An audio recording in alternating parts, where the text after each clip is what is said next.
नमस्कार मित्रांनो, स्वागत आहे आपल्या यूट्यूब चॅनलमध्ये आणि आजच्या आपल्या व्लॉगमध्ये. तर आजचा आपला व्लॉग होणार आहे पेरूच्या बागेमध्ये.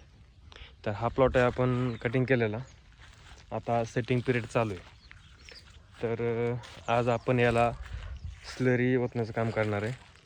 प्रत्येकी झाडाला 1-1 लिटर अशा पद्धतीने आपण स्लरी ओततो.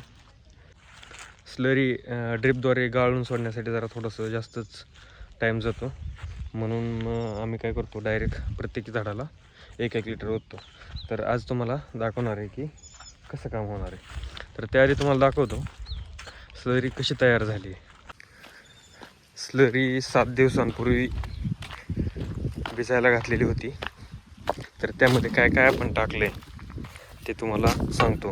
त्याआधी स्लरी बघून घ्या कशी झाली.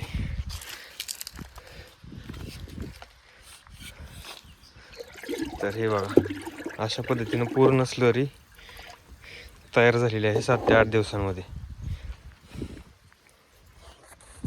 तर याच्यामध्ये आपण 10 किलो देशी गाईचं शेण, 10 लिटर गोमूत्र, 2 किलो गूळ आणि 2 किलो बेसन अशा पद्धतीनं आपण टाकलेलं आहे. तर 7 दिवसांपूर्वी टाकलेलं आहे, तर ते तयार झालेले पूर्ण. तर आता आपण 800 झाडांना 3 ते 4 वेळेलाच टाकणार आहे, प्रत्येक झाडाला 1-1 लिटर असं. तर मित्रांनो, स्लरी अशी ढवळून घ्यायची, म्हणजे प्रत्येक वेळेस काय होतं की जे खाली शेण वगैरे असणार आहे ते ढवळल्यामुळे मिक्स होऊन आपल्या बादलीमध्ये बकेटमध्ये येतं. तर तुम्ही स्लरी बघू शकता कशी खतरनाक चांगल्या पद्धतीनं तयार झालेली आहे, बघू शकता तुम्ही.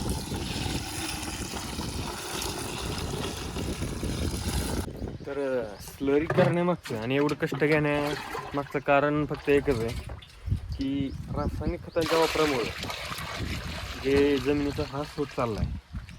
तर हे कुठेतरी थोडंसं आपल्याला टिकवलं पाहिजे.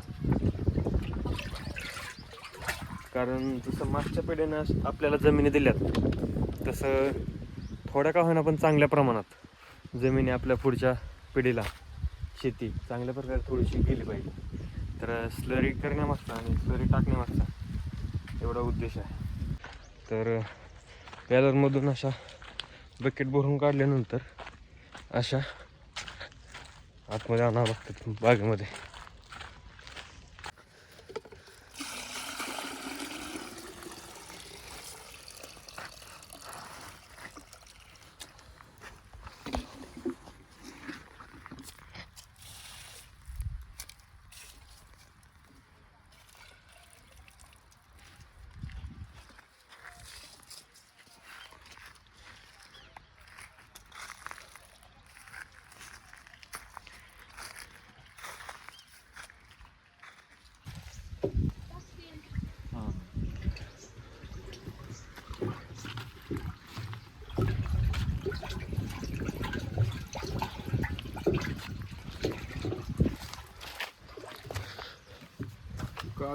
तुला डबा कुठं डबा इथं काढतोय.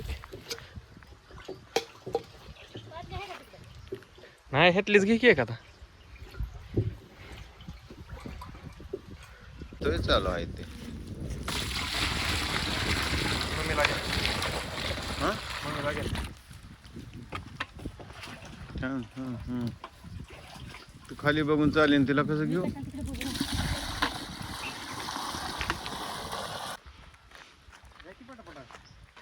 आता.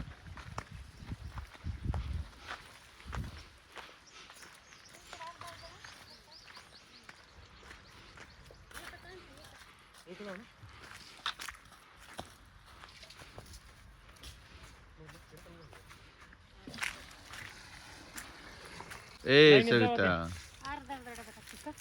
अर्धा लिटर टाकते.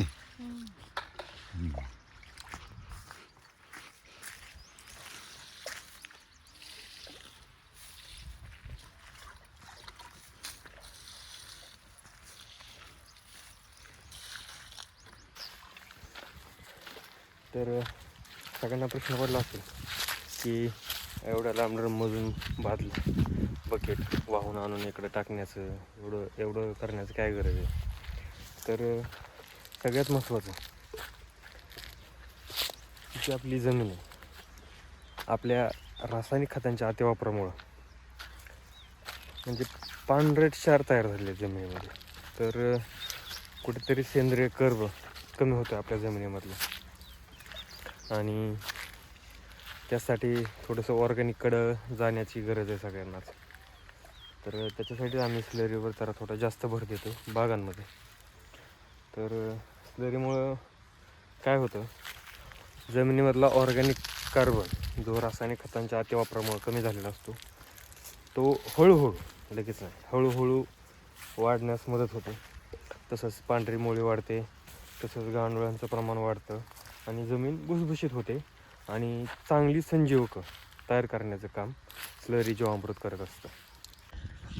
तर मित्रांनो, हा आहे आपला 2 नंबरचा बॅलर. थोडीशी सावली केलेली आहे आपण अशा. तर हा बॅलर आता कसा तयार झालेला आहे हे तुम्हाला दाखवतो.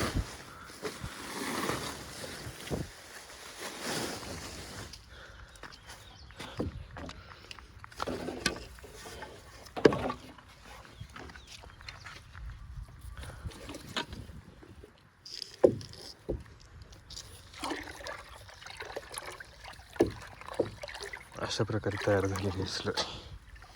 तर आता आपण इथून पुढे या साईडला टाकणार आहे.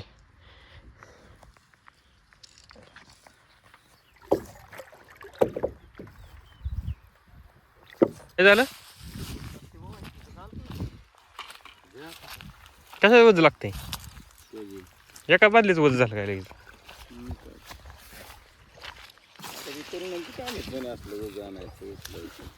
बरं, मग आणतोय की मी. तुम्हाला कोणी आणा म्हणले?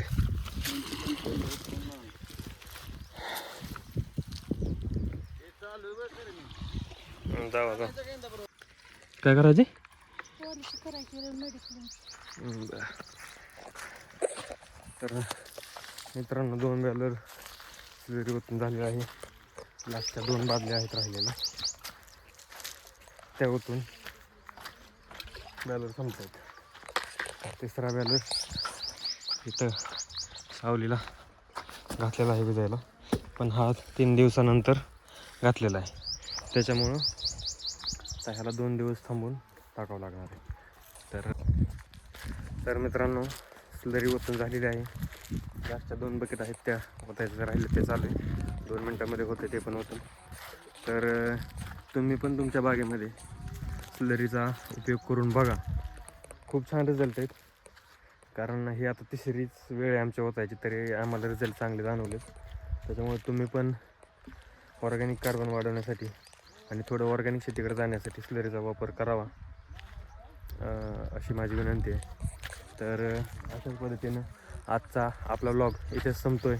तर सर्वांना एकच विनंती आहे, या शेतकऱ्याच्या मुलाला तुम्ही सपोर्ट करा आणि लाईक करा, फॉलो करा आणि हां, सबस्क्राईब करायला विसरू नका.